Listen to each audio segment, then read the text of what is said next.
that. What is socialism? I learned in school when I was a kid that socialism is everyone gets paid the exact same wage no matter how hard they work. And so then everyone's lazy because that's what socialism is.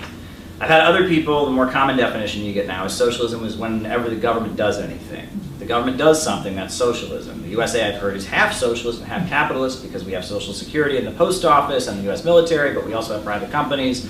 There's many different definitions of socialism. The first use of the word socialism was in France.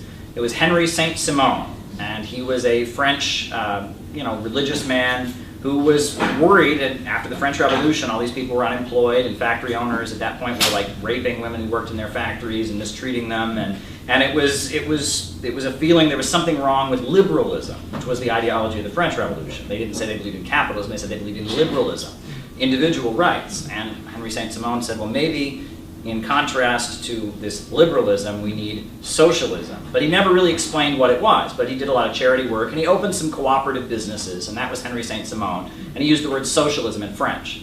The first person to use the word socialism in English was Robert Owen, and Robert Owen was a Welsh factory owner, and he started a colony called New Lanark, and it was a cooperative, commune that existed in Scotland for a while, and he eventually moved it to Indiana, and set it up in the US state of Indiana. It was called New Harmony. And it's still there, you can see it. It's a nice little, they got a museum there, and it was this cooperative that Robert Owen built.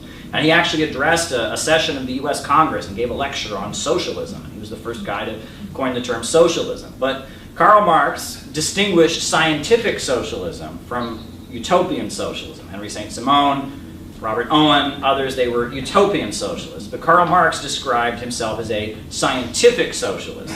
And he described socialism this way.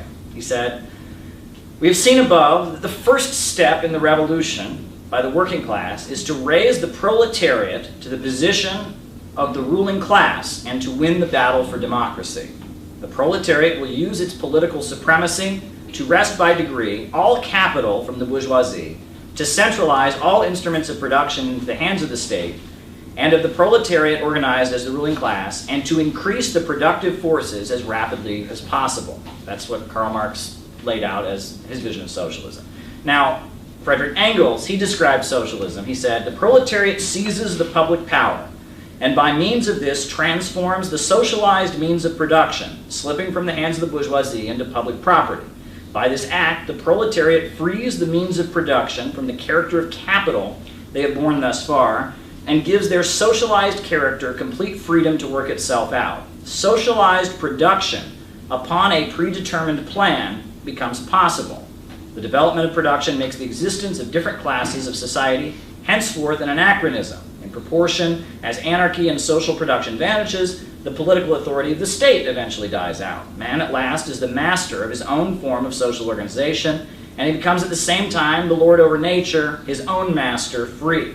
To accomplish this act of universal emancipation is the historical mission of the proletariat, to thoroughly comprehend the historical conditions and this very nature of this act, to impart to the now oppressed proletarian class a full knowledge of the conditions and of the meaning of this momentous act is called upon to accomplish. This is the task or the theoretical expression of the proletarian movement of scientific socialism. So what is the idea? Well, the idea is in capitalism you have these means of production that are privately owned. And under capitalism, profit is the basis of the economy. Houses and buildings like this don't get built because people need a nice place to have classes. They're built so that landlords and bankers can make profit. Food isn't produced so that people can eat it. Food is produced so that agribusiness and big box stores can make money by selling it. Profit is the basis of the economy. And socialism is when the proletariat, the working class, the majority of society, takes control of the government, and then through the government seizes control of the means of production. The economy is then forced to work in the interests of society overall. You have production upon a predetermined plan rather than production for profit. And that's the difference between capitalism and socialism. And it's pretty vague. I recently debated an advocate of more liberal social democratic capitalism, and he kept insisting that in my defense of socialism that I lay out and explain exactly what things would be nationalized and what things would not be nationalized. Well, that's Robert Owen. Robert Owen would do that, right? Henry Saint-Simon might do that. But that's utopianism. Socialism comes about due to this contradiction between the worker and the capitalist, and eventually driving the workers to rise up and seize control of the means of production. And socialism looks very, very different. And Marx predicted that socialism would happen first in the first world. He was existing in the period of industrial capitalism, and he assumed eventually the workers would just rise up and seize control of their factories.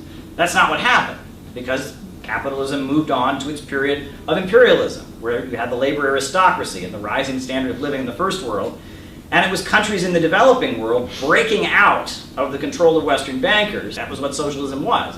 It was countries around the world that had been kept in feudal or semi-feudal conditions and been unable to develop because of imperialism, and it was them rising up, seizing control of their economies, and building socialism.